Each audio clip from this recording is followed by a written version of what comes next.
Voltamos a apresentar Justiça na Tarde. Justiça na Tarde debate. Pois bem, são 15 horas mais 4 minutos, agora no horário de Brasília. E vamos nós então, a partir de agora, iniciando o nosso assunto do debate.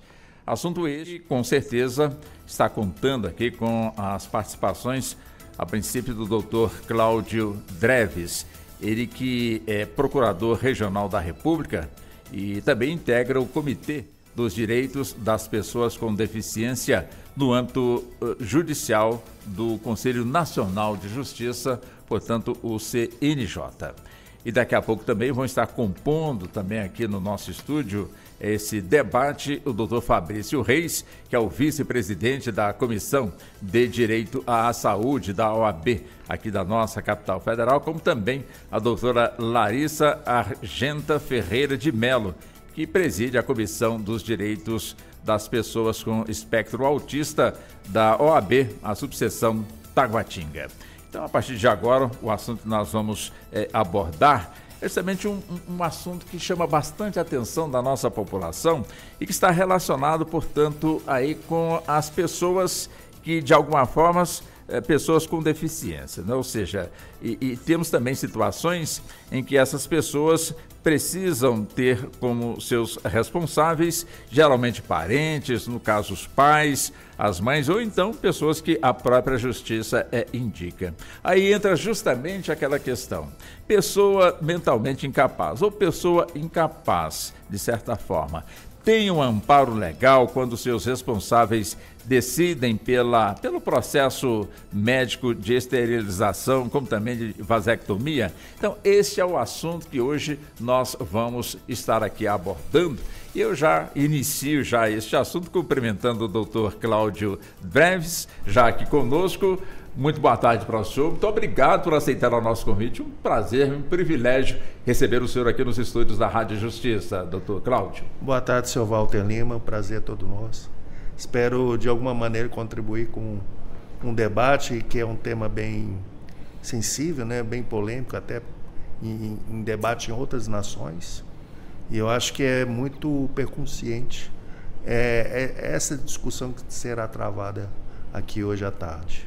Importante, né, doutor André, que a população de alguma forma tome realmente também um conhecimento, sabe que ela pode também debater caso esteja nessa situação ou não estando também na situação, porque é uma situação em que toda a sociedade de alguma forma tem aí o seu grau de responsabilidade, né? Então é importante a gente buscar esclarecimentos com quem com toda certeza estuda, conhece, aprofunda, debate este tema que com toda certeza é tão caro para todos nós, né, doutor André?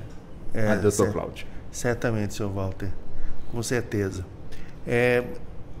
Parece que o tema vai abordar o projeto de lei hoje que está em tramitação, que é o projeto 56 e 79, né, de 2023, né? Exato. Que faz uma alteração na lei de planejamento familiar, alterando o parágrafo 6º do artigo 10 dessa lei. Atualmente, o dispositivo do parágrafo 6º dessa lei, ela contém o seu conteúdo, né, já prevê tudo aquilo que essa alteração legislativa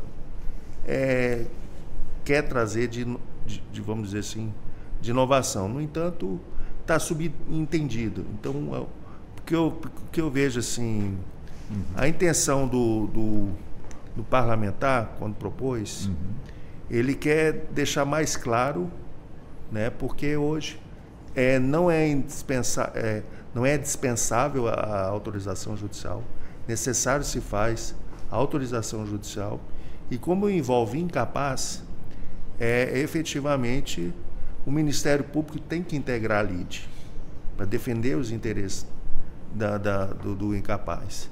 Então, hoje já existe essa situação, só que o texto vem aclarar mais. Só que o que mais polemiza é porque tira a parte final do dispositivo, que exige uma regulamentação por lei.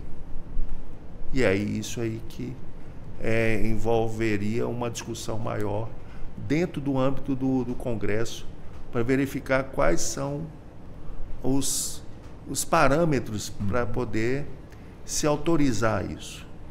Pelo que eu vi a exposição de motivos, a parlamentar ela pretendia conferir mais autonomia ao juiz e ao Ministério Público para decidir em caso concreto qual é a melhor situação para aquela pessoa. Que eu reputo que não é ruim isso, né? O texto ainda faz acrescentar que não só a pessoa absolutamente capaz, mas ela coloca no texto claro que a pessoa com deficiência mental ou intelectual que não possa exprimir sua vontade. E aí, quando não pode exprimir a vontade, tem que atribuir a terceiros isso. Então, essa discussão, ela é uma discussão muito sensível, né, porque envolve direito das pessoas, principalmente a questão da dignidade da pessoa humana, e inclusive da dignidade sexual da pessoa. Então, ela precisa ter um debate, eu acredito, bem maior no âmbito do Congresso para a gente, digamos, delimitar bem o funcionamento disso. Por isso que eu entendo que a retirada dessa parte final do dispositivo, que se exigiria uma regulamentação pelo legislador, esse projeto de lei peca um pouco, porque eu acho que precisa um debate mais profícuo. Quando o senhor fala no debate, na opinião do senhor, é fundamental ter essa regulamentação. Eu entendo, porque não é só o juiz e o Ministério Público e os familiares, muitas vezes envolvidos ali num sentimento de não ter um problema futuro, né?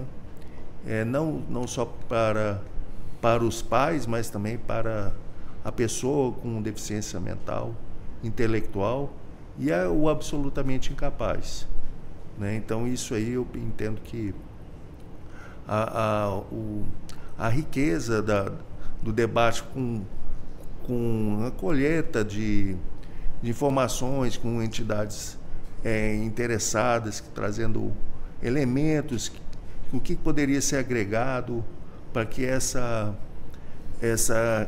digamos, regulamentação tenha um efeito prático, sim, eficaz. Quer dizer, nessa questão da regulamentação, porque o que nós estamos justamente aqui abordando, e o doutor Cláudio já nos trouxe aqui alguns detalhes, é que está tramitando, portanto, no nosso Congresso Nacional, mais especificamente na Câmara dos Deputados, o projeto de lei, que é o de número 5.679 de 2023, e que, inclusive, já está aprovado na Comissão de Defesa dos Direitos das Pessoas com Deficiência, mas que ainda precisa ultrapassar outras comissões. Então, é nessa linha que nós estamos aqui avançando com o tema, já que é importante levar aí ao conhecimento para o nosso público, ou seja, então já temos, portanto, uma legislação própria. Neste caso aqui, essa proposta, esse projeto, ele altera a atual lei, seria isso, doutor Cláudio? Sim, senhor. Nesse projeto de lei, ele prevê a alteração da lei 9.263, de 96, que é a lei de planejamento familiar. Essa lei de planejamento familiar, ela existe em outros países também. E essa discussão que nós estamos trazendo aqui à baila, ela acontece em outros países também. Países dentro da Europa, como eu pude consultar, 14 países na Europa ainda permitem essa esterilização forçada, contrariando, inclusive, convenções internas da comunidade europeia. O próprio Portugal, o país, ele permite a esterilização, inclusive de crianças, que é uma situação muito mais sensível, né? E com o consentimento dos pais, obviamente, Ministério Público, e já tem representações junto ao tribunal Penal Internacional, salvo engano, da Europa, que prevê uma discussão sobre essa possibilidade ou não de continuar a acontecer em Portugal. Mas é importante, né, doutor Cláudio, a forma que você está nos trazendo está sendo muito clara, perfeita. Quer dizer, é importante que este assunto, às vezes, para muitas famílias que não têm ainda um grau de discernimento em relação à questão, soa como, assim, um assunto muito delicado. E o senhor concorda que é muito sensível, portanto, a este tema, mas com toda certeza, como o senhor muito bem pontuou, desde 96 esse assunto já existe aqui no Brasil, através da lei do planejamento familiar, onde, portanto, aí os pais ou as pessoas de alguma forma têm a responsabilidade sobre aquela pessoa com deficiência e que entende que enquanto essas pessoas estão vivas e cuidando, automaticamente essa pessoa tem um total amparo, onde a grande discussão é justamente essa, né? Dessa pessoa de alguma forma vir a ter filhos. E aí, como é que ficaria a situação, portanto, dessa pessoa que não tem a capacidade mental de raciocinar em relação à sua vida? Seria esse o mote da questão, o âmago da questão, porque a gente tem que realmente aprofundar para levar mais informações para o nosso ouvinte, doutor Cláudio? Eu acho que, principalmente, aprofundar em tema de esmiuçamento, né, de detalhamento, nesses critérios para poder se aceitar isso, para poder uma tomada de decisão para os agentes políticos, que são os juízes, sim, e o Ministério Público, e também os familiares, tomar uma decisão efetiva, plena, consciente, se aquilo é o melhor ou não para a pessoa. Né? Então, eu acho que é necessário estabelecer esses critérios, justamente para não ferir a autonomia de reproduzir, que é sim, né? E a liberdade para decidir da outra pessoa, que infelizmente, no caso dos absolutamente incapazes, que aí nós temos que tomar muito cuidado com isso, porque envolve crianças, né? Esse conceito é muito amplo, né? Envolve menores impúberes, então nós temos que tomar muito cuidado com isso, né? Então, assim, do jeito que está hoje, permitiria vamos dizer, uma castração, né, de uma criança. Na atual... atual conjuntura.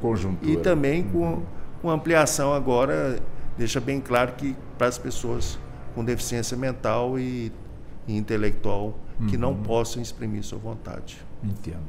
Quer dizer, é evidente que quando a gente puxa este assunto claro, deixamos aí muito aberto de que é uma decisão da Justiça, né, do Ministério Público, a gente sente falta da ausência do pessoal do campo da saúde, no caso do médico, do psicólogo. Hoje nós temos também aí o Estatuto de Defesa da Criança e também do Adolescente, que até então, né, seria também importante ter, portanto, nesse Estatuto, portanto, essa situação. Quer dizer, e quando o senhor chama atenção aqui, portanto, para a regulamentação, nesse projeto de lei que tramita no Congresso, a ideia é justamente essa, de chamar para uma regulamentação, seria isso?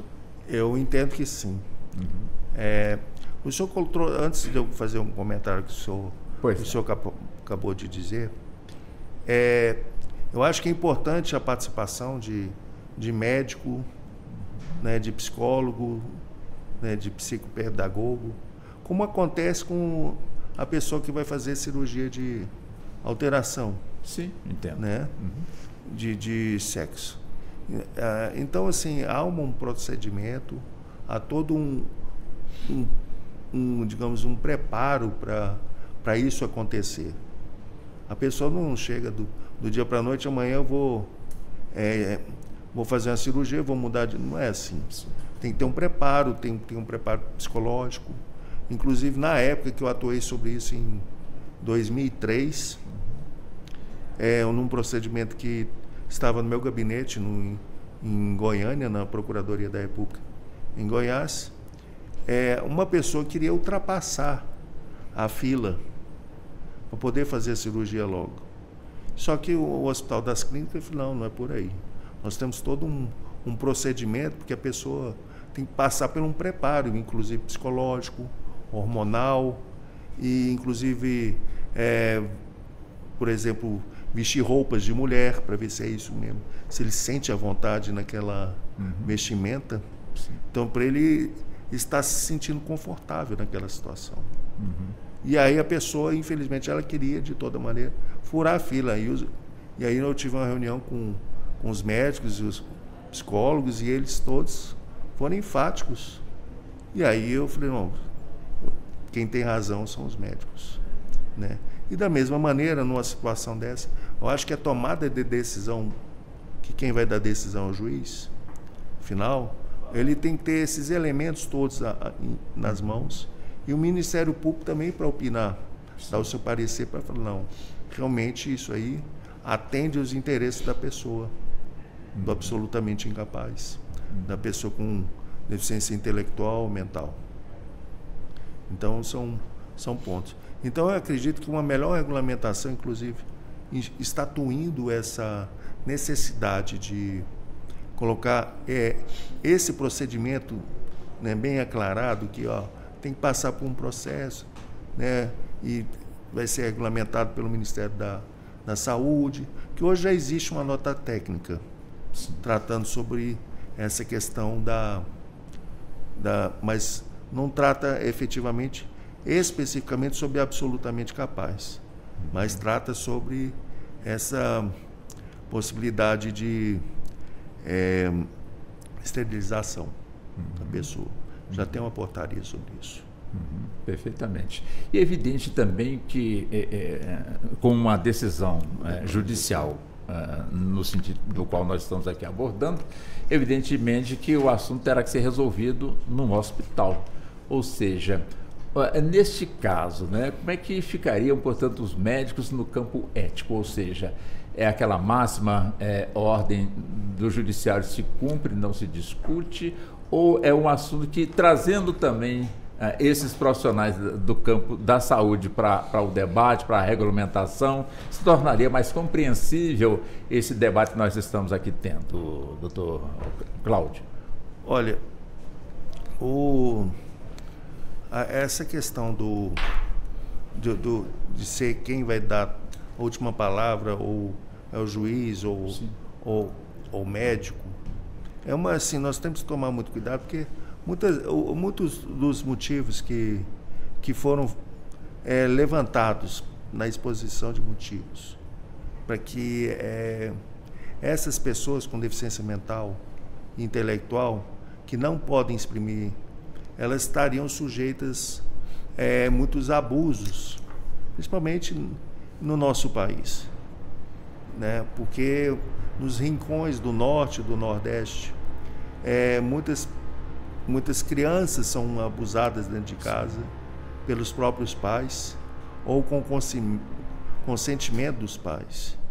E se nós, por exemplo, colocarmos um dispositivo para esterilizar essas pessoas com deficiência, será que isso aí não criaria um elemento estimulador? Porque hoje a preocupação, e que eu vi isso na exposição de motivos, é justamente o risco de engravidar. Então tem um viés de gênero, né? Então tem afeta tem um certo viés de discriminação de gênero nisso. Ou seja, vamos castrar as meninas, porque se fosse os rapazes não tem problema, que elas não vão engravidar. Eles não vão engravidar. Mas é claro, estão sujeitos a abuso da mesma forma. Eu vi casos na Espanha, em Portugal, que eu estava passando os olhos, na própria Alemanha, Holanda. Inclusive, eu já atuei num caso da Alemanha que a própria pessoa que adotou, né, o enteado da brasileira que foi morar lá, ela tinha uma pessoa com deficiência e ela era abusada por esse novo pai holandês. Então, assim, num país, né, que nós pensamos que já deveria ter avançado. E lá na Holanda é proibida essa esterilização forçada. Imagina se fosse permitido, o quanto que talvez abriria uma brecha para a sistemática, né? Um estupro de vulnerável sistematicamente, né? De forma sem controle, porque naquele caso que eu atuei na Holanda, a própria mãe consentia. Nossa. É um chocante o caso. Então, assim, são questões que a gente tem que levantar para ver, que enfrentar. Né? Enfrentar. Então, de um lado, assim, nós temos o cuidado que a gente sabe que uma pessoa com deficiência, ela também tem desejos, né? Desejos sexuais. E aí, muitas vezes, tem desejos sexuais muito exacerbados. E aí, outras pessoas se aproveitando dela. Acaba caindo no risco de engravidar. E o filho que nascer, provavelmente quem vai cuidar são os pais. Entendo.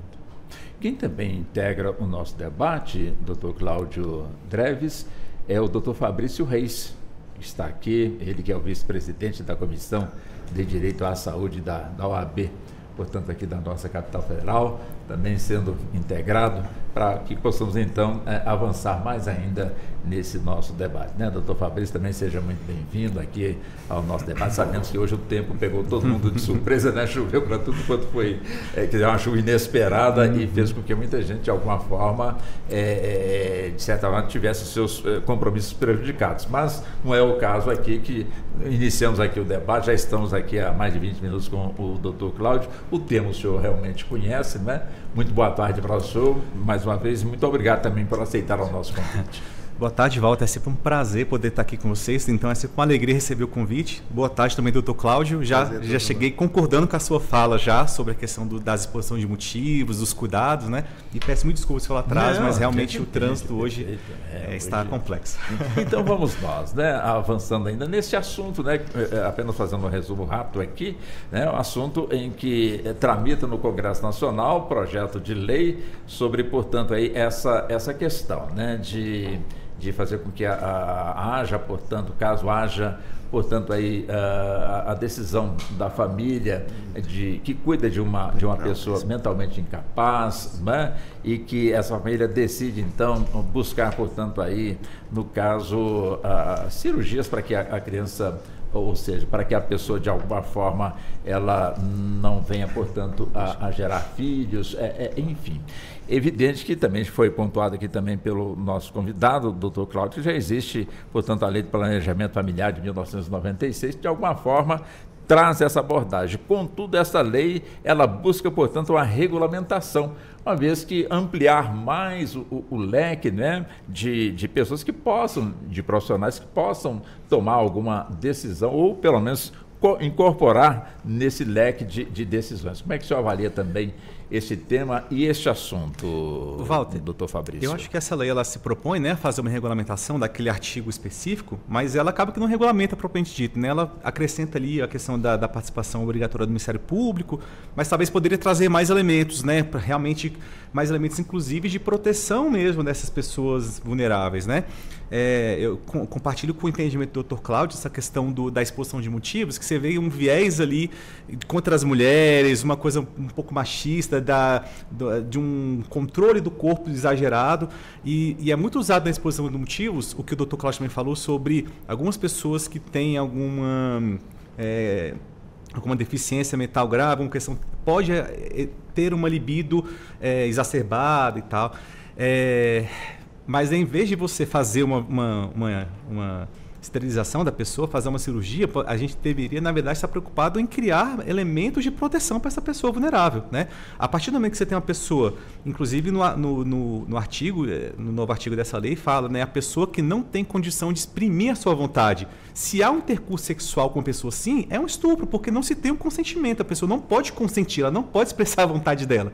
Então essa gravidez naturalmente será, né, fruto de um abuso, porque se a pessoa não tem condição de exprimir a própria vontade, de se expressar, de se defender, né, então já começa dessa perspectiva. Então acho que essa lei ela pode até ter uma primeira intenção nobre e tal, mas talvez tenha faltado um pouco de conhecimento da vivência, da realidade, desses pormenores aí que permeiam a realidade dessas pessoas vulneráveis com deficiências, principalmente que acabam influenciando na questão cognitiva, né, e da própria capacidade mesmo da pessoa, na capacidade civil. Então, faltou muita coisa nessa lei aí. Em que pese, doutor Cláudio, que no nosso parlamento temos os nossos representantes, tanto a nível de Senado como também de Câmara, no caso aqui na composição federal, seria interessante que, de alguma forma, a sociedade em si participasse também desse debate de forma mais contundente, mais presente, questionando mais sobre este assunto, doutor Cláudio? Senhor Walter, quando tem um projeto de lei, ele caminha, tem o regular trâmite, né, procedimental lá dentro. E normalmente esses casos, principalmente esse que envolve, né, uma matéria muito sensível, que se trata de um direito fundamental, né, que mexe com o fundamento da nossa própria Constituição Federal, que é a dignidade da pessoa humana, né, a questão da integridade física, moral, né, livre de tortura, esses objetivos que a nossa Constituição elegeu, né, os nossos representantes. Então, normalmente, no correr do processo, tem as comissões. E essas comissões, elas têm o poder de convocar e trazer pessoas para discutir a temática de forma a aprimorar o texto, seja para excluir algum trecho, seja para acrescentar. Então, ali dentro podem os próprios parlamentares fazer as convocações de entidades da sociedade civil, respeitada, né, pela temática, para colaborar no aprimoramento do dispositivo legal que está querendo ser alterado. Doutor Fabrício. Eu acho que uma questão importante aí que eu acabei não falando na fala anterior, na exposição dos motivos, a parlamentar ela fala muito dessa questão, né, do desejo exacerbado e tal, e fala também dessa questão da pessoa que não pode exprimir a sua própria vontade. Lá no finalzinho, uma questão que chamou a atenção é que ela fala especificamente de mulheres usuárias de drogas. Isso é uma coisa que me chamou muita atenção no final, porque isso aí abre uma margem complexa. Já tivemos discussões no passado aqui sobre esterilização obrigatória de mulheres em situação de rua, em situação de vício de drogas e tal. E essa lei traz apesar de não estar no artigo, mas está ali na exposição de motivos, fica ali uma coisa não passando, mas está lá registrado. Daí isso é uma coisa que me chamou muita atenção também. E a gente tem que ficar muito atento nos porquês, né, da legislação, né, que a gente chama do espírito da lei, e o porquê que ela se presta. E às vezes uma coisa que pode passar como um detalhe pode ser a porta de entrada para uma mitigação de direitos humanos, para a questão de um abuso ali estatal, tal. Então essa questão aí, né, de se colocar que a pessoa, deixa eu até pegar a palavra exata que ela usa, pessoas absolutamente incapazes ou com deficiência mental ou intelectual que não possam exprimir sua vontade. E lá no meio coloca mulher viciada em drogas, né? Então é uma questão também complexa para a gente ficar atento também, para que não seja uma porta de entrada para um abuso mesmo de direitos humanos. A legislação no exterior, na Espanha, como o senhor muito bem citou, ela já superou tudo isso que nós hoje estamos aqui debatendo? Na verdade, a Espanha hoje, ela, a partir de 2020, ela alterou o próprio Código Penal e alterou o texto do artigo 156, e aí previu que nesses casos não poderia se permitir a esterilização forçada. Antigamente permitia, hoje não mais, a partir de 2020. Portugal ainda mantém, né, como outros países, mas outros 14 países da Europa, como eu disse, eles integram esses que permitem essa esterilização forçada. Portugal é um país que tem muita proximidade com nós, né, nossa cultura, e assim, alguns elementos de cultura que estão muito assim dentro, em termos de estrutura familiar, que nós temos muito próximos. Então é um debate que vai ser travado lá, principalmente por representações que foram feitas contra Portugal na Corte Internacional Europeia, que podem trazer aí um ponto final sobre esse tema, né? Então, na própria alteração feita na Espanha, se me permite falar aqui, Pois não. aqui ele disse que para não haver a punição, né, por questão de violação do corpo e tudo mais, que necessitava um consentimento válido, ou seja, que é ausente de vício, né, livre, consciente e expressamente emitido. Então essas questões têm que serem buscadas quando você for analisar se aquela situação colocada em debate, ela foi feita em cima de um consentimento válido, né, livre e exprimido. Exprimido, ó. Eu estou lendo espanhol.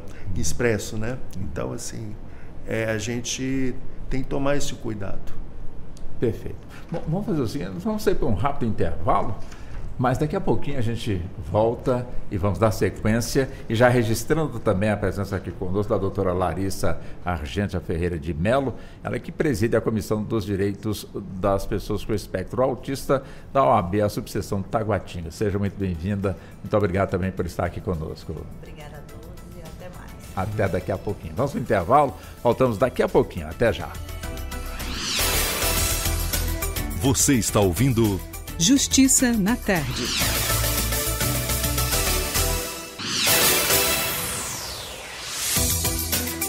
Voltamos a apresentar Justiça na Tarde. Justiça na Tarde Debate. Pois bem, são agora 15 horas mais 39 minutos.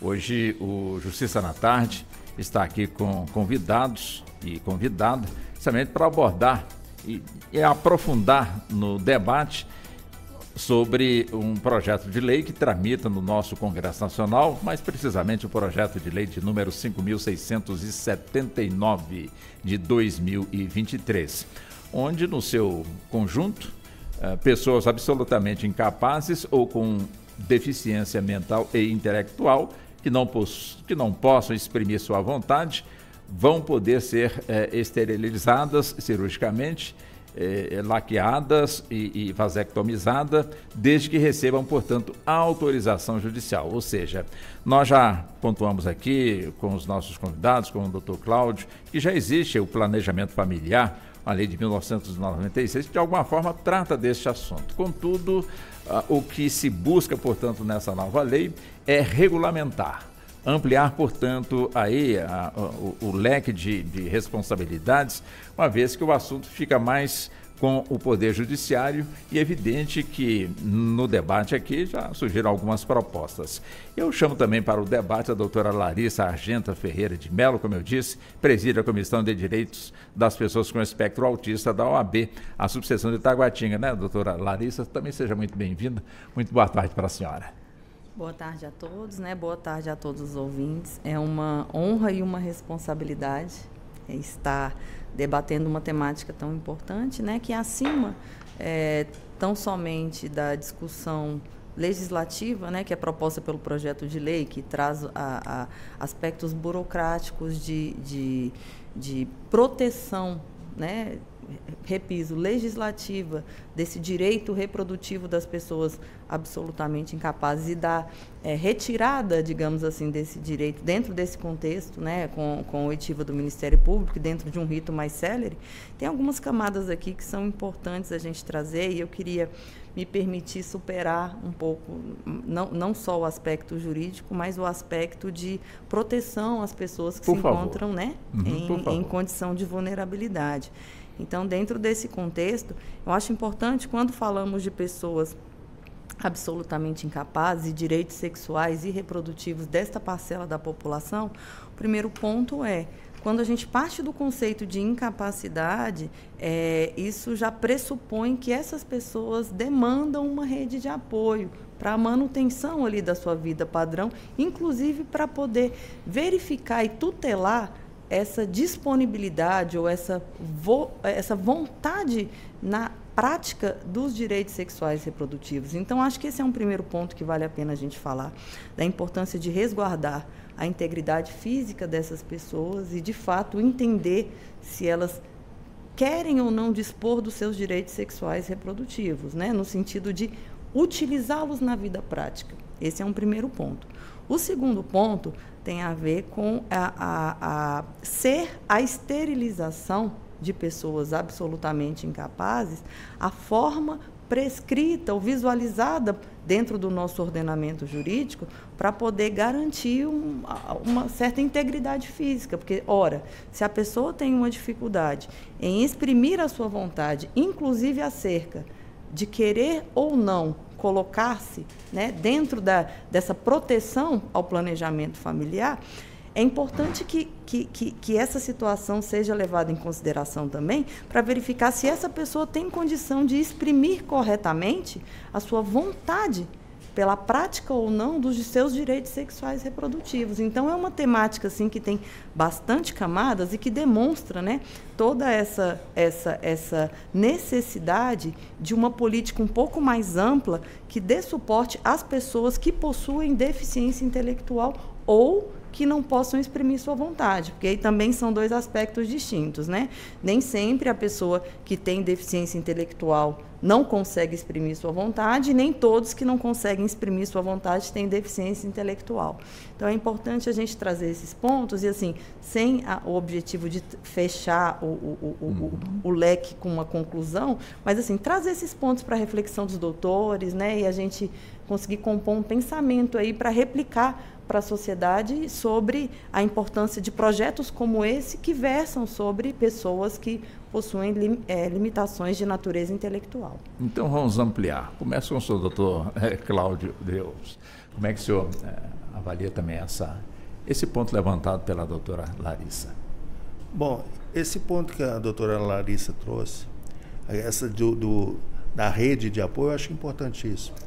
Porque é o que nós estávamos agora há pouco falando, para que se possibilite uma tomada de decisão, tanto do Ministério Público quanto do juiz, tem que ter um suporte de médicos, de psicólogos, para municiarem esses agentes políticos para poder, no caso concreto, decidir, né? Mas antes disso tudo, tem que haver uma rediscussão dentro do próprio Congresso para alterar, para que preveja essa situação de forma clara, como o projeto atual prevê de forma clara a participação do Ministério Público, né, que já existe, né? Ela já existe, é absolutamente incapaz, é necessária a participação do Ministério Público. Então, ela agora está deixando mais clara essa temática.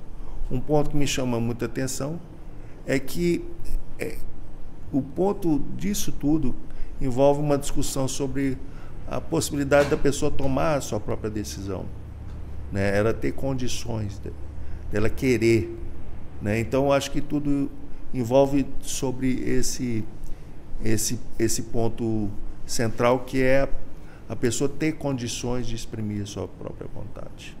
Porque se ela não tem condição, ela vai ter que atribuir a outros, e a lei quem faz isso, né? E a lei que atribui, no caso, o Ministério Público, o juiz, e aí se dotar de uma rede de suporte, né? Inclusive prevendo um procedimento próprio para que isso aconteça.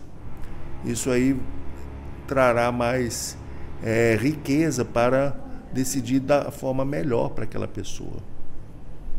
Então, esse mesmo tema também, esse mesmo assunto levantado aqui, doutor Fabrício, gostaria de ouvi-lo também. Então, Vado, como eu estava falando aqui no bloco anterior, essa lei ela veio, né, nessa perspectiva de regulamentar, né, o artigo, mas acabou, no meu entender, que disse mais do mesmo, não aprofundou. Inclusive, eu sequer tenho memória de ter alguma convocação de audiência pública para discussão dessa perguntar. PL e tal. Se teve, eu acompanhei de perto isso, não fiquei sabendo. Então, assim, me parece que não teve um debate com a sociedade, né? E, como eu falei, né? Um cuidado com quem de fato entende a realidade, os pormenores, né? As vicissitudes da vida. O artigo específico original, lá da lei do planejamento familiar, ele falava assim: a esterilização cirúrgica em pessoas absolutamente incapazes somente poderá ocorrer mediante autorização judicial, regulamentada na forma da lei. Isso era o artigo original.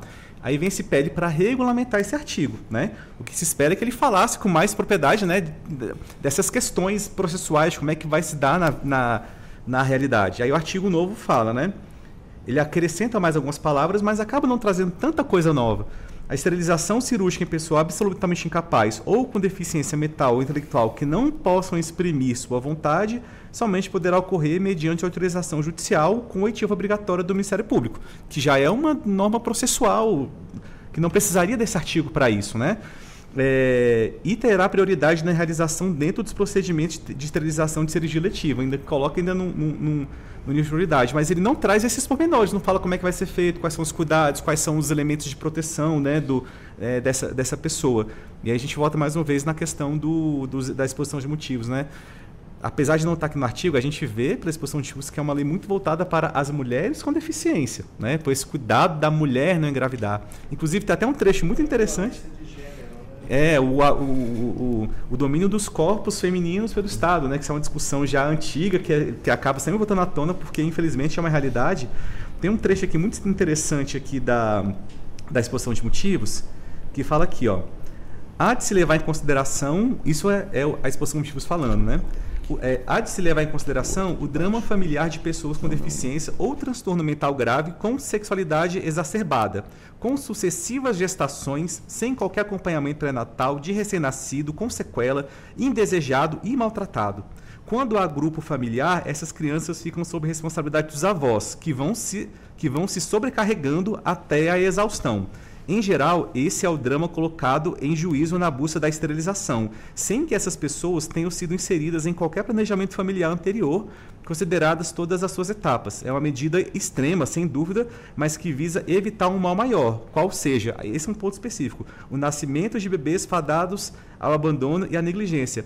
De onde vêm esses dados? Como que a pessoa pode fazer esse tipo de afirmação? Se a gente está falando de pessoas absolutamente incapazes, que não podem expressar sua vontade, a gente não pode estar falando de pessoas de sexualidade exacerbada, que têm diversas gravidezes e que tem Porque, como eu falei antes, né, se é uma pessoa absolutamente incapaz, se pressupõe que é um abuso.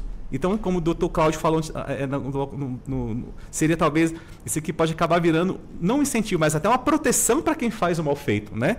Então, assim, esses pormenores até da própria semântica das palavras mesmo são importantes. E aí faltou o diálogo com a sociedade para talvez não inserir numa boa intenção, mas se acaba indo para um caminho que não deveria, né? Que aí falta tecnicidade. Só no que ele falou. Pois não, doutor Cláudio, já vou com a doutora. O que me causa espécie é a retirada, né, desse trecho da lei que exige uma regulamentação.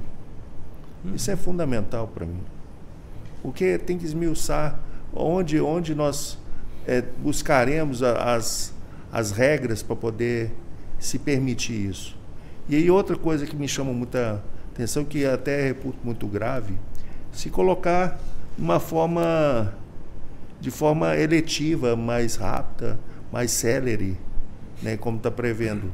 Isso é muito sério, isso tem que ser haver todo um cuidado, todo um trâmite, para que essa situação de esterilização que for, ao final, efetivamente concluída, seja uma decisão balizada com elementos médicos, psicológicos e outros normativos também. Então, eu penso que, assim, se nós atropelarmos, colocar na frente, assim, de prioridades, isso não é uma prioridade, tem que haver uma reflexão muito profunda junto aos médicos, os profissionais, Ministério Público, o juiz, inclusive os familiares participarem disso. Então, eu acho que um trecho desse abre uma margem muito grave para se cometerem violações a direitos humanos, efetivamente. Doutora Larissa, deixa eu ver também a senhora sobre esse assunto, que é importante, né? De alguma forma, o propósito do programa é fomentar realmente aí o debate, que é um tema que precisa ser enfrentado, e o sentimento é de que pouco se fala porque a sensação é de que não tem o que falar. Mas tem muito o que falar realmente, não tem, doutora Larissa?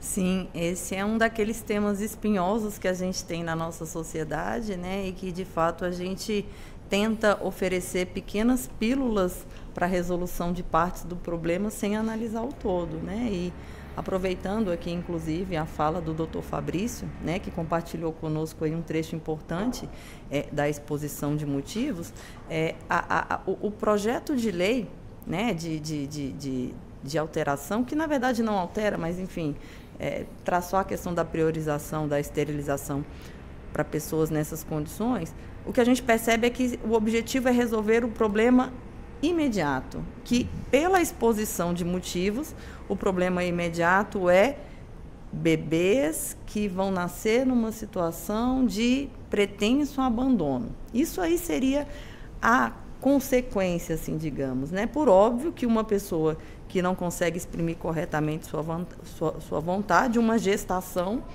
né, dentro desse contexto, tem uma série de questões que precisam ser avaliadas. Mas, mais do que isso, tem algumas questões de recorte de gênero e de vulnerabilidade, eu volto nesse ponto, que são importantes, né? A própria exposição de motivos fundamentada no pressuposto de que pessoas que não possam exprimir sua vontade têm por característica um hábito sexual exacerbado, isso aí já é um pré-conceito sem fundamento, né, no sentido de um conceito prévio que não tem ancoramento em algo fático ou cientificamente comprovado. Não dá para se pensar dessa forma, até porque na praxis do dia a dia o que a gente vê é que as pessoas que possuem deficiência intelectual têm outras várias comorbidades e muitas vezes estão muito medicalizadas.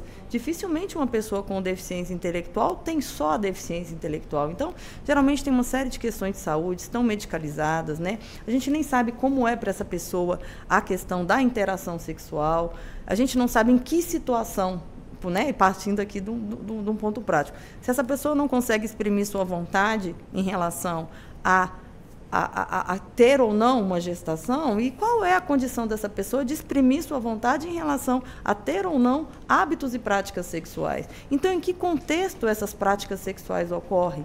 Né? Então, tem alguns aspectos que são um pouco mais amplos e que eu entendo que, resolver o problema prático, que é o objetivo desse processo um problema material, de evitar bebês em situação de vulnerabilidade e assim aumentar o público que demande uma atenção do Estado na vulnerabilidade, faz sentido. Mas, mais do que isso, o objetivo é ressalvar e proteger o direito das pessoas que têm deficiência intelectual, e a gente não sabe qual é a realidade que essas pessoas enfrentam no dia a dia. Então, assim, o planejamento familiar, que é o objetivo da lei principal, que pretende ser alterada por esse projeto, ou que se pretende alterar com esse projeto, é o planejamento familiar. O planejamento familiar, uma finalidade única, com bastante ressalva, é a esterilização. Mas o objetivo é planejamento, que vem com educação, vem com proteção da família, proteção dessa pessoa. Então, assim, em que condições acontecem essas relações? Se a pessoa exprimiu a sua vontade, ela é voluntária, essa relação? Então, quem são os pais dessas crianças? Porque a gente tem que falar que a esterilização, por óbvio, vai recair sobre as mulheres, porque não há que se falar, né, de esterilizações masculinas, a não ser que seja uma questão de comportamento sexual que não seja adequado e que possa resvalar numa ameaça, não sei, tem muitos recordes aí. Então, é importante a gente olhar um pouco além do que está aqui. Eu acho importante, sim, ter a possibilidade de fazer uma esterilização, dependendo, né, com toda a oitiva e protetiva do Estado, para que aquilo seja a melhor opção naquele contexto de planejamento, mas sem deixar de levar em consideração a necessidade de cumprir o restante da legislação, que é planejamento familiar, e que planejamento não é só esterilização. Planejamento é desenvolver políticas públicas que possam viabilizar o exercício dos direitos reprodutivos nesses contextos familiares, dar um suporte para que a esterilização seja uma das alternativas, mas não o fundamento de uma política pública de planejamento familiar. Pois não. Bem, são agora 15h57. Nós vamos sair mais uma vez para o intervalo. Doutor Cláudio, doutor Fabrício, doutora Larissa, peço licença. É um intervalo rápido. Já estaremos de volta e vamos com mais uma hora pela frente, trazendo informações importantíssimas, como já estão sendo colocadas e que foram colocadas nessa primeira hora do nosso debate. Vamos para o intervalo, voltamos em instantes. Até já. Você está ouvindo Justiça na Tarde.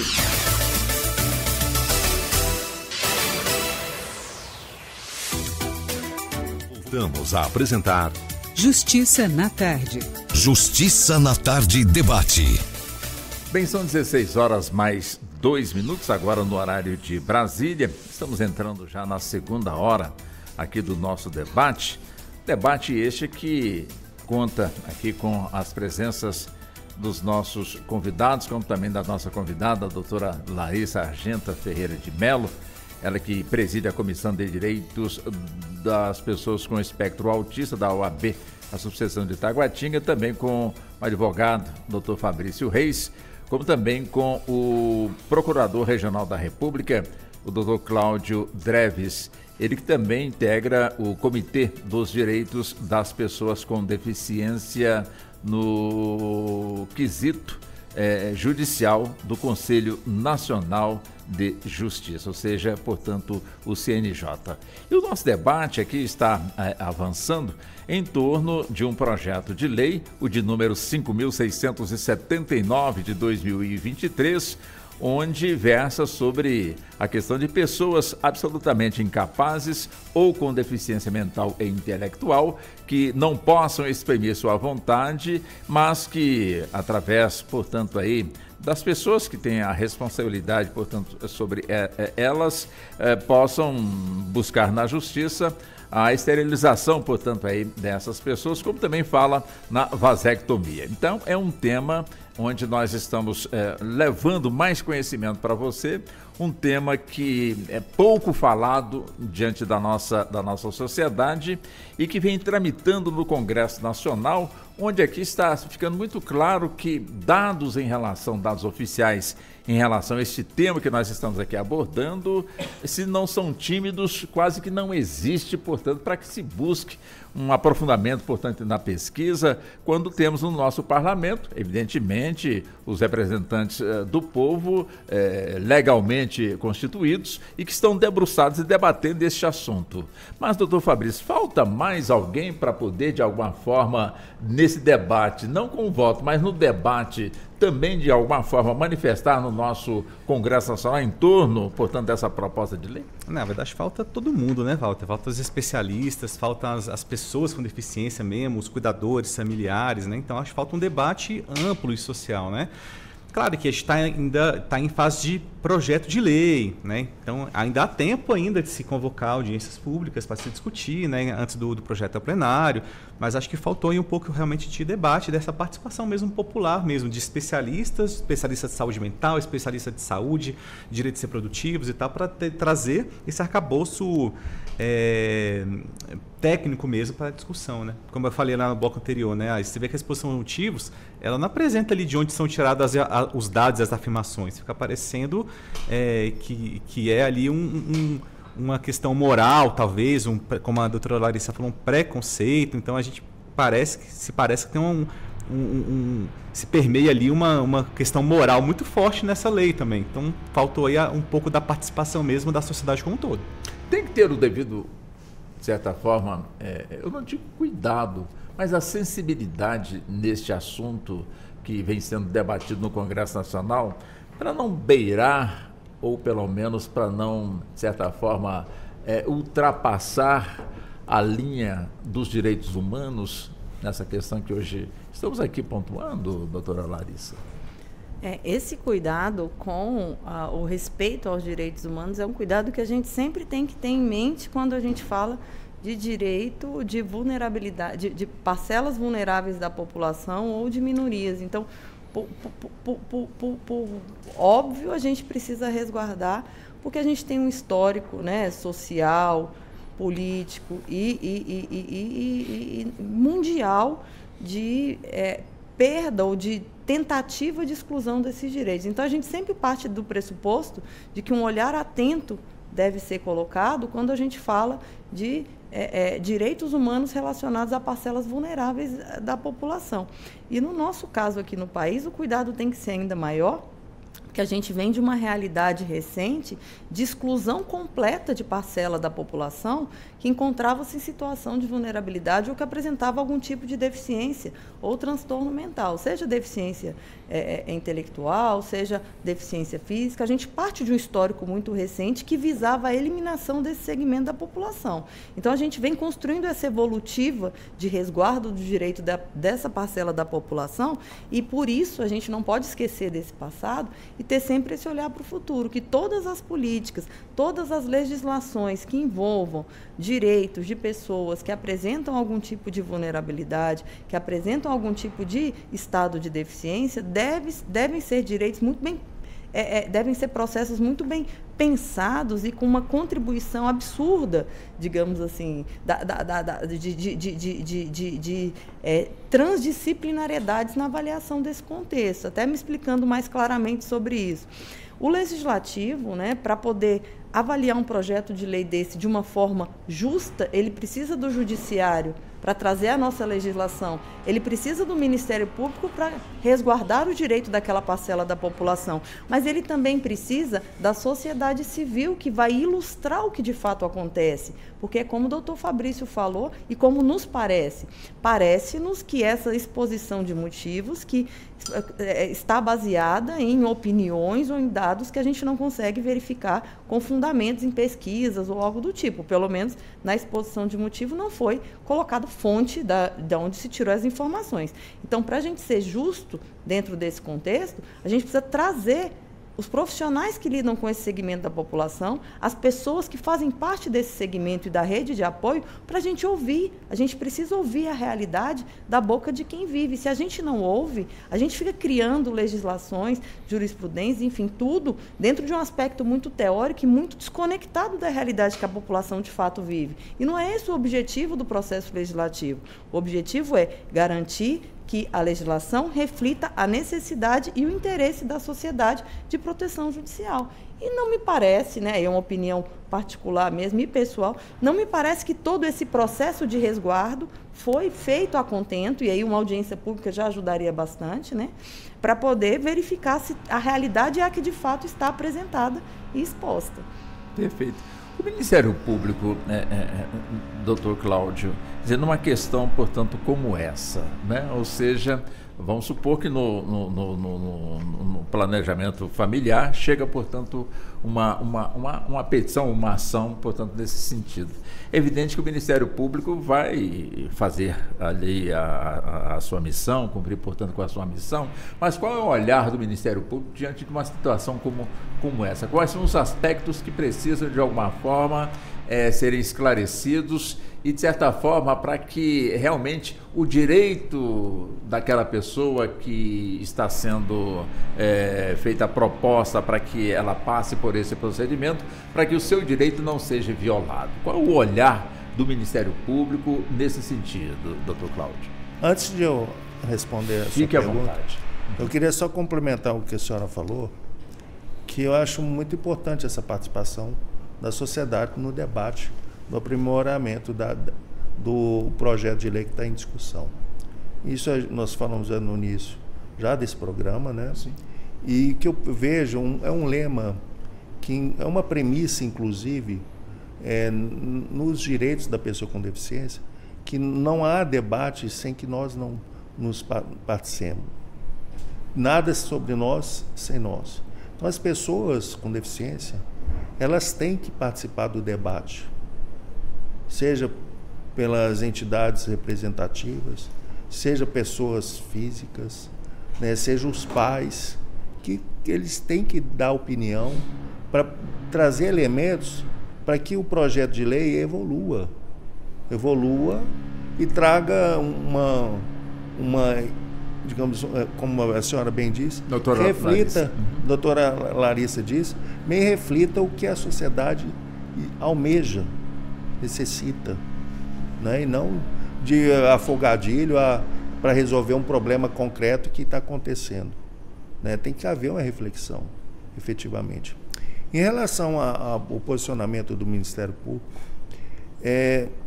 o princípio da dignidade da pessoa humana, que está, não sei se o inciso 2 ou 3º da nossa Constituição Federal, ele é um fundamento, ele é um meta-princípio. Ele irradia em todos os segmentos do nosso ordenamento jurídico.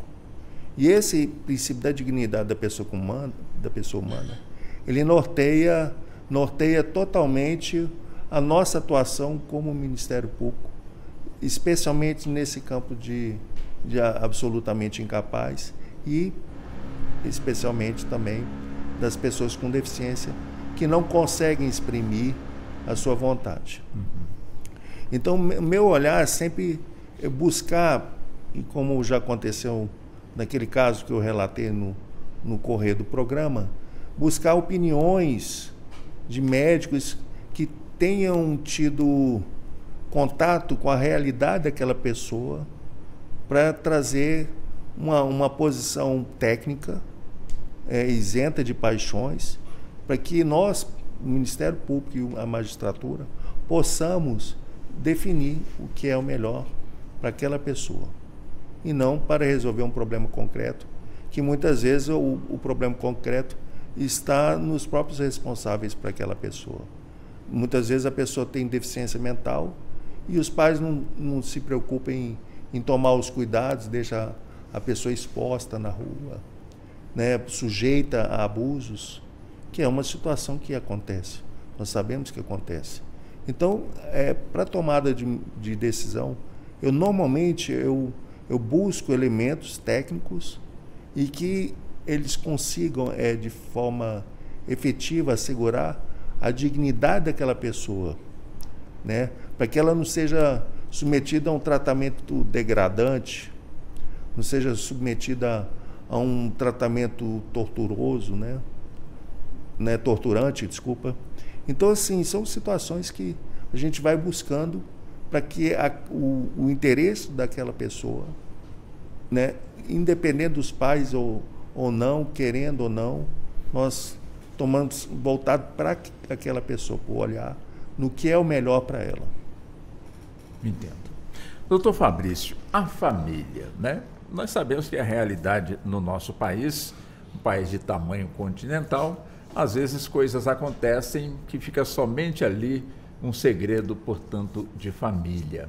E de repente as pessoas fazem achando que inclusive estão certas, né? Porque souberam que lá atrás alguém fez e acabou, portanto, fazendo também esse tipo de atitude. Quer dizer, onde é que eu quero justamente chegar? Pois nós temos ainda no Brasil, se combate bastante, portanto, aí a questão em que a adoção acontece de forma irregular.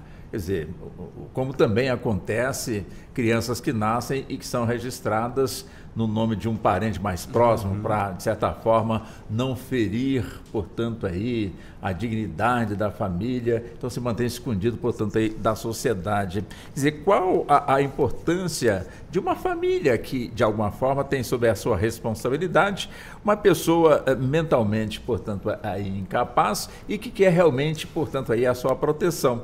Mas vai que, infelizmente, aconteça, portanto, um crime, portanto, de estupro. É importante que a família busque as autoridades competentes, busque realmente comunicar o fato, portanto, aí com quem de direito, para que as providências de fato sejam, portanto, aí até adotadas, ao invés de, como eu disse, né, na nossa realidade, nesse Brasil de tamanho continental, providências que são tomadas de forma, eu não digo criminosas, mas no sentido de certa forma, não deixar que a sociedade tome conhecimento daquele fato grave que ocorreu. Na verdade, a família tem a obrigação, né, Walter, de comunicar às autoridades e de tomar atitudes, né? Não se pode ignorar uma situação de uma violência sexual, por exemplo, né? Não é uma coisa que você simplesmente joga embaixo do tapete, né? Então, A responsabilidade com os vulneráveis, normalmente se traz muito isso na perspectiva da criança, mas a gente coloca também as pessoas absolutamente capazes também, né, uma responsabilidade solidária entre a família e o Estado, né? O Estado tem a obrigação de dar toda a estrutura, de dar toda uma realidade de proteção a esses vulneráveis, mas a família também tem a sua parcela de responsabilidade, né? Então, em situações como essa aí, os familiares eles têm a obrigação de tomar uma atitude e, caso não façam, podem até mesmo responder e ser responsabilizados por isso, né? Pela omissão, e aí pode caracterizar até uma facilitação, pode se ter consequências ali de ter uma responsabilização nessa situação de abuso, principalmente se ele é recorrente, né? Então, não é assim, não seria uma caso de uma opção da família, mas de fato uma obrigação mesmo legal dela de fazê-lo. Uhum. Doutora Larissa, quer dizer, essa é uma lei, quer dizer, já existe aqui no nosso país, através, portanto, do Estatuto, aliás, do Planejamento Familiar. Já temos aí busca, portanto, aperfeiçoá-la através, portanto, desse projeto de lei. Mas é importante que o país tenha realmente esta lei para que, caso haja a necessidade que ela venha a ser aplicada, mas que, de certa forma, possa ser uma lei do conhecimento da sociedade, como vem sendo aqui apregoado, colocado, até mesmo pela senhora. Tem que ser realmente um debate amplo, que a sociedade realmente debata. E para muitos, de repente, o que nós estamos fazendo hoje aqui é uma novidade que muitas pessoas não sabiam que isso poderia, de alguma forma, ser debatido, virar lei. Como é que a senhora vê também esse aspecto? Olha, toda evolução legislativa que aumente a proteção das pessoas, né, em situação de vulnerabilidade, ela é importantíssima e deveriam ser as legislações prioritárias no nosso país, né, principalmente pelo aspecto, como o procurador colocou, né, o doutor Cláudio, da dignidade da pessoa humana e dos direitos humanos como um todo. Acima de toda a estrutura que temos, nós temos a humanidade, que é para onde se volta todos os olhares e todo o trabalho que é feito, né, na nossa sociedade. Então, partindo desse pressuposto, toda iniciativa que olhe, né, de alguma forma, que busque este olhar de melhoria da proteção da pessoa em situação de vulnerabilidade, ela é uma legislação que, de fato, a gente já valida. Mesmo que a legislação precise de aprimoramento no seu processo, o fato de o Poder Legislativo, né, na figura de seus representantes, ter esse olhar, se propor a levar ao debate projetos de lei que busquem a proteção desses nossos direitos, né, das pessoas em estado de deficiência, isso já é fantástico e já merece de nós, né, enquanto sociedade, e desse segmento específico de pessoas com deficiência, um olhar de agradecimento mesmo pelo fato do assunto estar em voga, né? Esse é um ponto. Mas eu queria fazer um complemento. Fique à vontade. À fala do doutor Fabrício, né? Quando o doutor Fabrício falou da responsabilização das famílias, a gente tem uma realidade no nosso país que é importante, que vale a pena compartilhar aqui para enriquecer o debate e ouvir a opinião dos doutores, que é o seguinte: a gente sabe pela prática, né, sem maiores dados que fundamentem isso, até porque é difícil de se ver, que na prática o que acontece é que as relações sexuais que ocorrem nos ambientes familiares, isso aí a gente pode pegar esse recorte com base nas situações de abuso sexual que acontecem na sociedade, grande parte dessas realidades são cometidas dentro do ambiente familiar e por pessoas do núcleo familiar. Então, essa é uma realidade importante que, se a gente levar para o contexto da pessoa absolutamente incapaz, a chance de que uma pessoa absolutamente incapaz sofra abusos ou violências sexuais em seu ambiente familiar por familiares é uma chance alta. Esse é um ponto.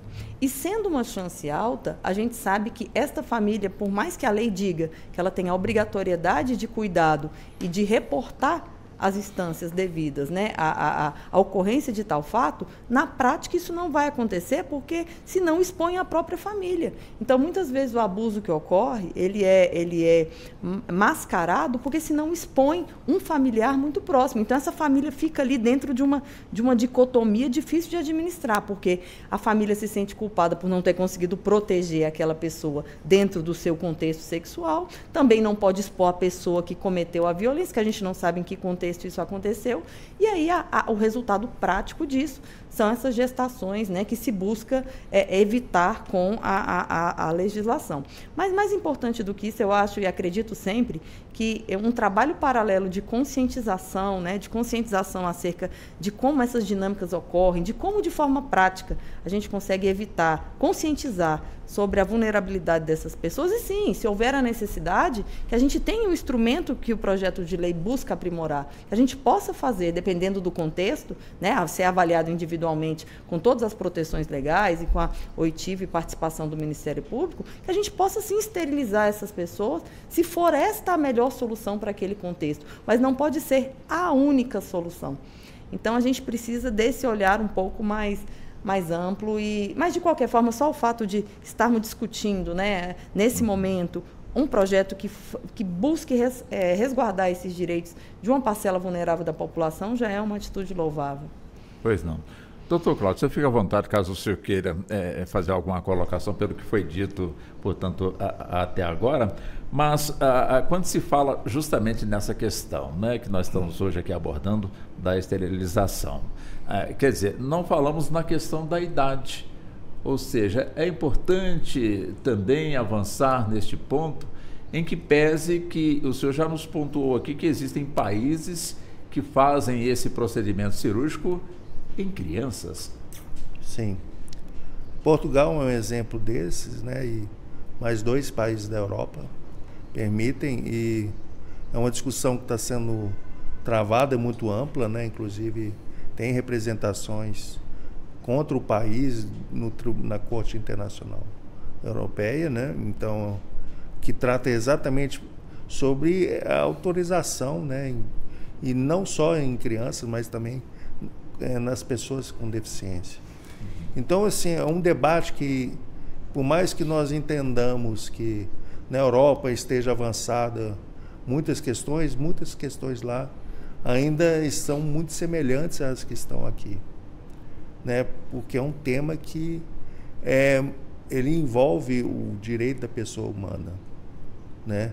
Então, ela tem que ser discutida em todos os rincões desse mundo, né? Porque envolve pessoas vulneráveis, pessoas que não podem efetivamente exercer sua vontade, porque ou falta de discernimento, por conta da idade ou por problema intelectual que ele acomete, e outras questões, o uso de entorpecentes, nós não sabemos, mas esse debate ele tem que ser travado em muitos lugares, como de fato já está sendo travado num país que integra uma comunidade europeia, né? País como a Espanha, como disse no início do programa, houve uma alteração na lei em 2020.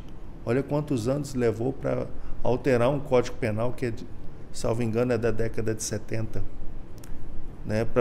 Para impedir que uma pessoa com deficiência ela seja submetida a essa esterilização forçada, né? Então, é um debate que eu acho que ele não cessa. Ele está sempre vivo, está sempre presente em todas as sociedades e sempre vai haver discussões que se progridem, outras que se regridem, né, em termos de melhoramento do que a gente tem. Como, por exemplo, esse projeto que eu até pontuei no intervalo, que ele traz um gravame que ele tira essa exigência da lei, né, regulamentar o processo, né, que é ele tira da lei. É um retrocesso para mim isso, né, e além do mais querer avançar em termos de colocar em termos de prioridade para fazer isso, né, isso não é uma questão de prioridade assim de acelerar o processo. Nós temos que ter todo um cuidado com a pessoa que está ali, né? Então, assim, principalmente quando envolve uma criança, né? Nós temos uma criança, ela além de ser criança, ela pode ser deficiente, então ela tem um outro cuidado muito maior. Então, nós sabemos que o preparo para lidar com uma temática dessa não pode, como disse, ser tomado de afogadilho, não pode ser com pressa para poder acelerar uma decisão do juiz. Tem que ser tomada de forma refletida e baseada em elementos técnicos, para que o maior bem, né, que é a vida daquela pessoa e a integridade física, saúde mental, seja preservada de toda maneira. Entendo. Agora, doutor Fabrício, claro, quando a gente fala, né, portanto, nesse segmento da nossa população, né, as pessoas com deficiência mental, que se tornam, portanto, incapazes, e a gente fica aqui imaginando em torno das políticas públicas voltadas para a saúde desse segmento da nossa população. E até mesmo no sentido de ter ali não só o médico, mas também o psicólogo, não no sentido de preparar a pessoa para que ela passe, portanto, por esse processo pelo qual nós estamos aqui abordando.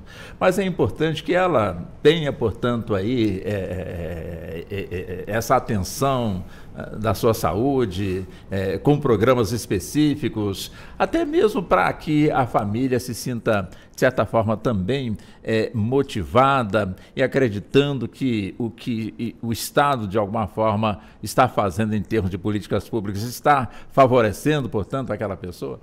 Independente da pretensão ou não de proceder à esterilização, né? Acho que pessoas com uma deficiência mental que estejam numa situação de incapacidade, é importante que ela tenha, de fato, um atendimento multidisciplinar, que tenha, de fato, acesso às mais diversas terapias, né? Nutricionista, fisioterapia, né? Aí, psicólogo, como você falou, sim, médico e tal. É importante, sim, porque são situações, muitas dessas deficiências mais graves exigem, de fato, né, esse atendimento multidisciplinar. Independente se está caminhando para esse lado aqui da lei ou não, eu entendo que isso aqui é um direito, inclusive é um direito humano, é um direito fundamental ter acesso a esse tipo de tratamento, né? Eu falei na resposta anterior que a responsabilidade é dividida, né, entre a família e o Estado, né? Então o Estado tem o dever de possibilitar esse tipo de acesso. A gente sabe que, claro, quem é SUS dependente não tem essa realidade, né? É muito difícil. Às vezes, para você conseguir um psicólogo no SUS é 4 anos de espera, assim, né? Principalmente para tratamentos mais especializados. A depender da situação, algumas famílias conseguem home care pelo SUS também, mas é uma dificuldade muito grande, é muito complexo, muito burocrático. Então, assim, eu entendo que é um direito aí fundamental desses pacientes, mas que a sua concretização na vida real, ela realmente é muito prejudicada ainda. Uhum. E para a senhora, a doutora Larissa, também nesse sentido, né? Porque temos aí campanhas e mais campanhas, né? Tanto para o gênero masculino, como também para o gênero feminino, campanhas preventivas. Enfim, essa campanha, de alguma forma, focando aqui justamente a pessoa com deficiência mental. Quer dizer, ela também está sendo chamada justamente para que possa passar, portanto, por essa forma de avaliação, de tratamento, de consulta, ou é muito subjetivo aí essa questão, ou seja, quem está sendo chamado são as pessoas que de alguma forma estão dentro deste programa, enfim. Como é que a senhora vê esse aspecto? O que a gente verifica no contexto das campanhas, né, de conscientização sexual é o que a gente verifica em relação a quase totalidade das campanhas, né, que são desenvolvidas pelo poder público. São campanhas generalistas. Então, a gente tem uma dificuldade de fazer valer a Lei Brasileira de Inclusão no sentido de adaptar não só a comunicação, mas também toda a estrutura proposta nas campanhas para os públicos em situação de vulnerabilidade. Então, como foi dito, a gente tem campanhas voltadas para o gênero feminino, para o gênero masculino. Hoje a gente tem campanhas voltadas também para as pessoas que apresentam-se no contexto de diversidade sexual de gênero, mas quando a gente aprofunda os recortes, a gente encontra dificuldades, e por encontrar dificuldades, a gente não consegue fazer valer essas campanhas na prática. Então, trazendo para esse contexto, né, a gente tem sim sempre uma campanha em vigor, feita pelo Executivo, com o apoio nos âmbitos nacional, estadual e municipal, mas pelo menos eu nunca vi, falando com base na minha experiência, campanhas voltadas aos públicos que se apresentam em estado de deficiência, e dentro desse contexto os que se apresentam em estado de deficiência intelectual. Para que a informação chegue nesse contexto, a campanha tem que ser customizada a esse público. Por exemplo, vou dar uma dica aqui, um ponto, né? Fazer uma campanha de conscientização sexual para pessoas com deficiência intelectual, sem contemplar a família e os cuidadores, é um contrassenso. Eu preciso capacitar aquele núcleo que acolhe, que dá suporte à pessoa, para que ele possa fazer a proteção. Então, essa visão de uma campanha voltada para o sujeito tão somente, parte do pressuposto que esse sujeito está em quê? Em plena condição de exercício dos seus direitos. Nesse contexto aqui, que a gente está falando de pessoas absolutamente incapazes, que precisam ser cuidadas, essa campanha tem que se voltar ao contexto daqueles núcleos familiares. Se a gente age no núcleo, o núcleo consegue se tornar essa base de proteção. É bem diferente de um contexto de campanha que é feito para a parcela de cidadãos que está em uso e gozo dos seus direitos e faculdades mentais. E se a gente fizer esse recorte, não tem campanhas voltadas para esse público. A questão da comunicação inclusiva, da personalização, não é essa a melhor palavra, mas da customização das campanhas e ações políticas para segmentos específicos que encontram barreiras na comunicação, que encontram barreiras na forma de viver em sociedade. Isso ainda não existe. E aí essa parcela fica vulnerabilizada e as consequências dessa vulnerabilização vêm. A consequência é o que acontece aqui. São gestações que não são planejadas, que geram um ônus dentro do contexto dessa família. Mas e as causas? Eu volto sempre nas causas. Eu sou muito a favor da gente ter um olhar preventivo para as questões. E a gente tem toda uma política que é construída assim. Então, por que o olhar não vai para além da resolução das consequências? Por que não ter esse olhar inclusivo, chamar, né, como a gente está dizendo aqui, ouvir de fato as pessoas que enfrentam essa situação no dia a dia para poder fazer políticas customizadas à realidade, não desconectadas, né, só para dizer que foi feito. Aí só o aspecto teórico não funciona, a gente precisa da prática e da vivência, que é como o doutor Cláudio falou, né? É nada sobre nós sem nós, não tem como eu falar de algo que eu não vivo, que eu não conheço, se eu não ouvir daquele que vive e que conhece, não fica vazio e fica desconectado. Aí eu fico aqui imaginando, doutor Cláudio, se eu fico também à vontade, caso o senhor queira também pontuar algum detalhe, quando se fala na questão da judicialização, né? Ou seja, casos como esse que nós estamos aqui abordando, claro que nós temos aqui o amparo do planejamento familiar, essa lei, né? Que dá, portanto, toda a sustentabilidade. Mas é evidentemente que existem outros aspectos que, se tivéssemos, portanto, uma lei devidamente regulamentada, automaticamente, em questões de tempo, para decisões, seriam realmente muito bem rápidos. Como é que o senhor avalia justamente essa questão, né? Ou seja, não tem lei, então vamos para a Justiça, com o Ministério Público, que se resolve, tem que resolver. Como é que o senhor avalia essa questão? Bom, o processo, normalmente, ele se arrasta, né? Normalmente pela lentidão da nossa justiça. E tem questões, assim, principalmente pelo tema sensível que é colocado, envolve muito debate, né, dentro de um processo. Então, um processo não vai só em linha reta e pronto. Ele tem retrocesso dentro dele mesmo, em termos de discussões, de dúvidas que surgem, né? Então não é uma coisa tão simplista se nós estabelecermos algum prazo para a tomada de uma decisão. Então é uma discussão que envolve uma busca de elementos muito mais detalhados para aquela tomada de decisão final seja dada. Muitas vezes ela não é construída da noite para o dia, ela leva meses e leva, quiçá, até anos, né? Porque nós sabemos que isso aí é um tema que mexe muito com a família, com a estrutura da família, né? E fere principalmente a autonomia de determinação individual da pessoa, né? Aquela possibilidade da pessoa tomar e ter a liberdade de decidir. É claro, nós estamos falando de pessoas que não conseguem exprimir sua vontade, né? Então, é uma discussão que, nesse ponto de poder exprimir sua vontade, elas não têm, muitas vezes, o discernimento para poder tomar uma decisão por ela mesma balizada. E aí, como eu disse há pouco, precisa ter outras pessoas que forneçam esses elementos para que o que é melhor para aquela pessoa seja adotado ao final.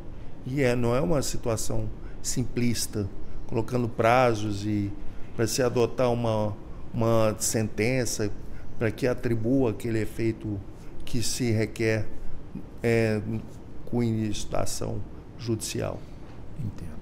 Doutor Fabrício, quer dizer, quando se fala em política pública, a gente falou agora há pouco, quer dizer, e tem família que tem essa realidade no seu dia a dia, mas, como foi dito aqui, age pelo instinto, né? Aprendeu que teria daquela forma. Quer dizer, caberia também para esses familiares, como muito bem também pontuou a doutora Larissa, que esse tipo de política, de certa forma, abrangesse de maneira mais ampla, com informações, com ensinamento de técnicas, para que, de alguma forma, quem está na responsabilidade do cuidado aí dessas pessoas que, como nós estamos aqui pontuando, as pessoas têm, portanto, ali a sua deficiência intelectual, quer dizer, para que elas, de fato, possam ter atitudes corretas e em que pese que já tivemos casos aí de famílias que não tinham nenhum tipo de conhecimento ou por pura maldade, colocar em jaula, amarrar com corrente,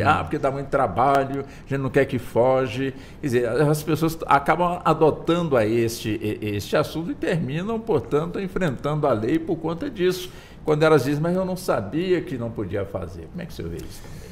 Então, Walter, uma deficiência grave, né, incapacitante, tal, seja ela apenas física ou mais intelectual, mental também, ela nunca é uma situação só do paciente, né? Então, todos esses diagnósticos de doenças graves, doenças raras, deficiência, sempre acaba envolvendo todo o círculo familiar, social, daquela pessoa que está ali em volta, né? Então, a figura do cuidador, de fato, é uma figura que muitas das vezes é negligenciado, sim, e que tem que ser incorporado não apenas nas campanhas de conscientização, mas também nas criação de políticas públicas, né?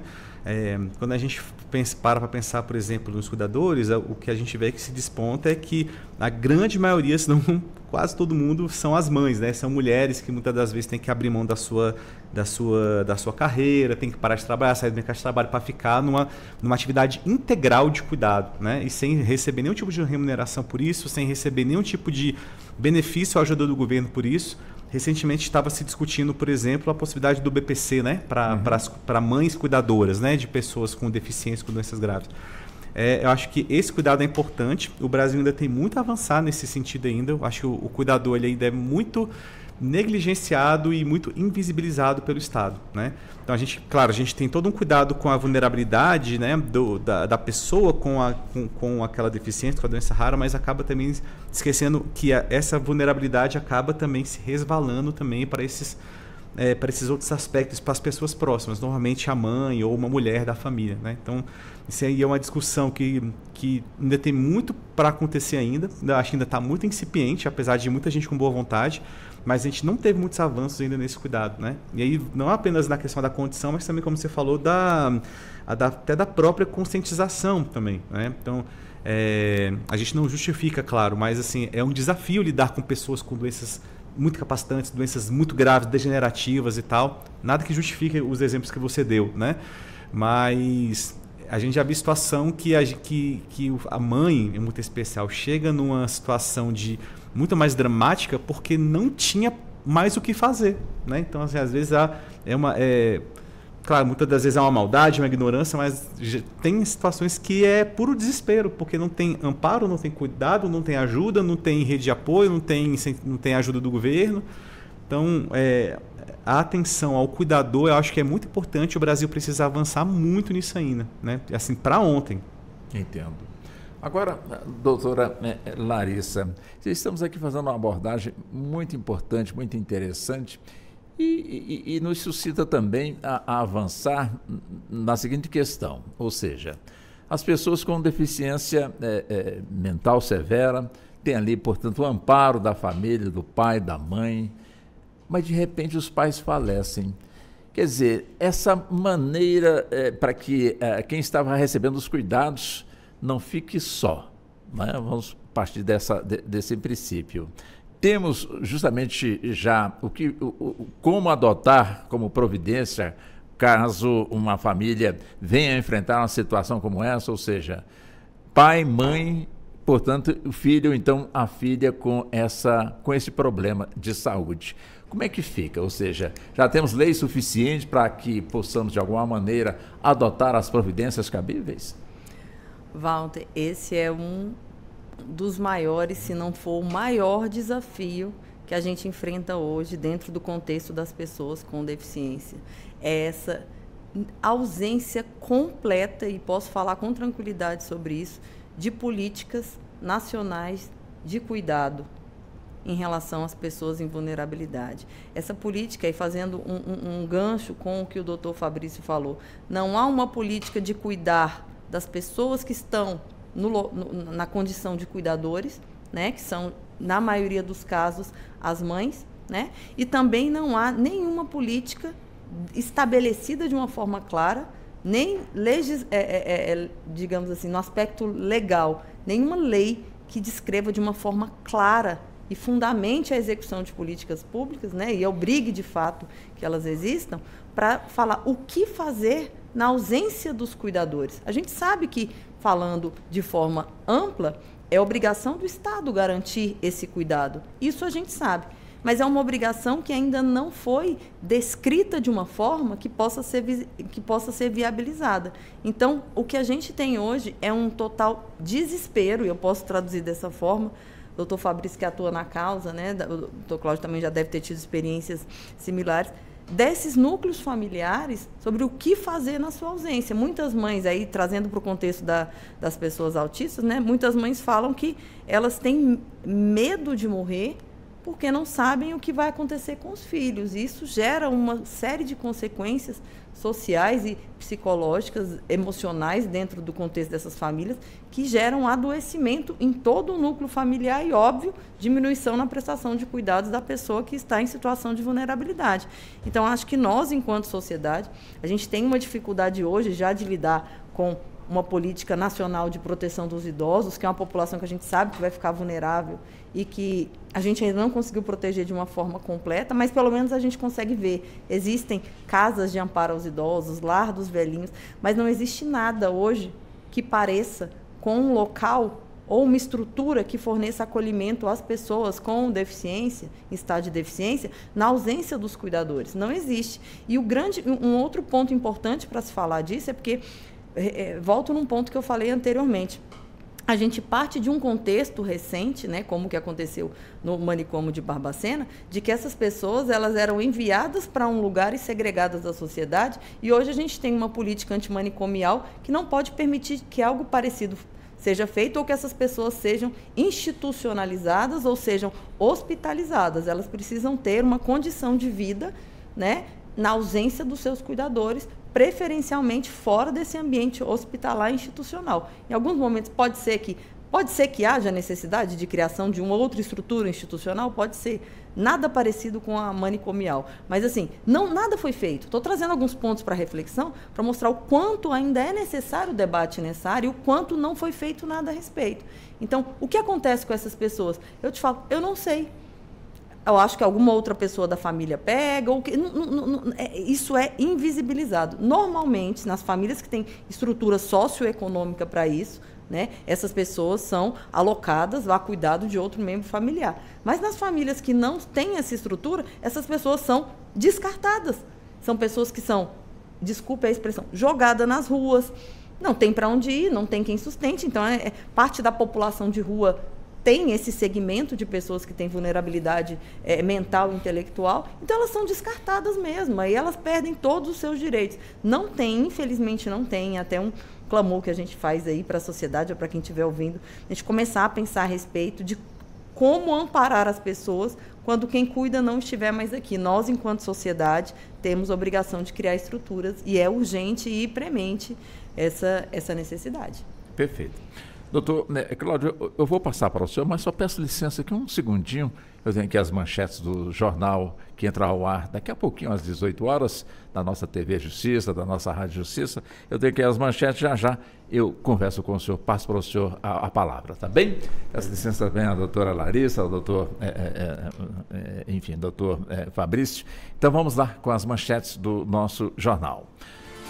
Segunda turma do STF abre o ano com mais de 1.000 processos prontos para julgamento. Supremo vai decidir sobre responsabilização de entes públicos em casos de terceirização. Ministério Público investiga o mutirão de catarata que deixou pacientes cegos em São Paulo. Justiça condena associações esportivas e empresas por exploração ilegal de casas de bingo em São Carlos, interior paulista. E ainda, o projeto do TRT da 10ª região em Brasília, que estimula boas práticas para melhorar a qualidade de vida no ambiente de trabalho. O Jornal da Justiça desta terça-feira, 11 de fevereiro, começa logo mais às 18 horas. Doutor Cláudio Dreves. Vamos fazer o seguinte, doutor Cláudio. 2 minutos e meio, 3 minutos, o senhor fica à vontade nesse tempo para o senhor expressar o que o senhor achar necessário. Eu quis, inclusive, eu compartilho da manifestação da doutora Larissa, que essa questão de desamparo é um problema que afeta não só a família, mas também a própria pessoa com deficiência. O maior temor, principalmente aquelas pessoas que têm uma deficiência, é ter aquele desamparo no momento posterior, não ter nenhum parente, não ter ninguém que fique ao lado dela no momento que ela precisa, que é um momento de dor. Eu não sei a realidade de Brasília, eu sou de Brasília, mas eu morei 17 anos em Goiânia, fui procurador lá há muito tempo, e em outros estados, mas no estado de Goiás, eu até acompanhei, porque tinha um procedimento no meu gabinete que tratava sobre isso, tem uma entidade chamada Vila São Cotolengo. Ela cuida das pessoas com deficiência desamparadas. É uma entidade que recebe, é uma organização social que recebe recurso do Estado, que ampara essas pessoas. Tem um trabalho muito bonito, tem várias atividades fitoterápicas, de fisioterapia e outras. É um modelo assim que eu espero que exista em outros estados do país, que pode ser buscado como claro, tem um cuidado também pela Igreja Católica, né, que cuida ali. E isso aí pode ser replicado de alguma maneira, né? Porque a gente tem que aproveitar essas boas práticas, né? E essas boas práticas, elas têm trazido muito conforto para essas pessoas. Eu acompanhei de perto, porque o procedimento que eu atuei tratava justamente da possibilidade de se permitir a concessão do benefício de prestação continuada àquelas pessoas internadas naquela comunidade. Na época não podia pela lei. Hoje já tem uma alteração que já se permite essa possibilidade, sobre o controle e a supervisão do Ministério Público no que se refere à aplicação do recurso. Então, esse é um trabalho bonito que a gente espera que seja replicado no país e aperfeiçoado, obviamente. É só esse complemento aqui. Pois não. Doutor Fabrício, 2 minutos e meio, 3 minutos também para o senhor. Fique à vontade. Passou rápido, né? Então, Walter, acho que esse aqui é um tema que ele rende muita discussão, né? A gente deu aqui só para dar uma arranhada aqui na temática, né? Até porque ele tem várias camadas aqui, vários recortes aí, né? Os mais diversos de papel social, de gênero, econômico e tal. A gente tocou muito no assunto aqui, numa crítica talvez aqui, né? A forma de ser dessa lei aqui. E acho que o que fica importante aqui da análise dessa tentativa aqui de nova lei é tomar um cuidado de até onde essa lei aqui, do jeito que ela está, ela vai efetivamente se concretizar em maior proteção dessas pessoas vulneráveis, né? Não fica muito claro em como que isso vai ser um objeto de proteção e de cuidado, de defesa, de abuso e tal. Pelo contrário, pode se virar até ao contrário, né? De facilitar a vida do agressor. Até que ponto isso aqui não tem uma questão moral quando se tem se tratado de uma forma técnica, levando em consideração que é uma questão de saúde pública, né? E até que ponto aqui não se tem um quê de eugenia também nesse tipo de discussão, né? Essa questão de esterilização de mulheres em situação de adição, mulheres em situação com deficiência, para evitar filhos, aquelas coisas todas que foi dito nos nossos comentários aqui da exposição de motivos, né? Então, às vezes, quem não é da área jurídica, às vezes acha que a gente vai muito a fundo em coisas que podem parecer pequenas à primeira vista, né? Mas quando você para aprofundar, mesmo que seja uma lei de um artiguinho só, quantas consequências e quantas coisas importantes estão aqui orbitando e permeando aqui o debate, como que é bom que o Congresso esteja atento a essas questões mesmo, assim, né? Até que ponto é que a parte moral está substituindo a parte técnica e as consequências nefastas que vêm com isso, né? Como eu falei, eugenia, controle do corpo feminino,